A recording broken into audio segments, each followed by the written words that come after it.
অপরদিকে পদ্মা সেতু পাড়ি দিয়ে গাবতলীতে তিমি।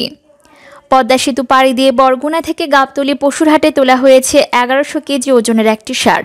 কোরবানির জন্য প্রস্তুত করা ষাঁড়টির নাম তিমি। দাম চাওয়া হচ্ছে 14 লাখ টাকা। মঙ্গলবার বিকেলে গাবতলীর পশুর হাটের কথা হয় তিমির মালিক সাইফুল মল্লিকের সঙ্গে। তিনি বলেন, গরুটির বয়স 5 বছর। 1 বছর বয়স যখন ছিল তখন আমরা কিনেছি। 4 বছর যাবৎ লালন পালন করছি। তিমিকে বরগুনা থেকে ট্রাকে করে পদ্মা সেতু পাড়ি দিয়ে গাবতলীতে এনেছি। এছাড়াও আরও 2টো ষাঁড় এনেছি। তিমি কোনো জাতের ষাঁড় জানতে চাইলে সাইফুল মল্লিক বলেন, ফ্রিজিয়ান ও বাহামা জাতের ক্রস। খড় ভুসির মিশ্রণ ছাড়াও কাঁচা ঘাস খাওয়ানো হয় ষাঁড়টিকে।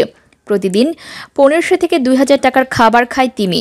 কিভাবে লালন পালন করছেন জানতে চাইলে সাইফুল বলেন, গরম যেন না লাগে সেজন্য একটি রুমের মধ্যে 3টি ফ্যানের ব্যবস্থা ছিল।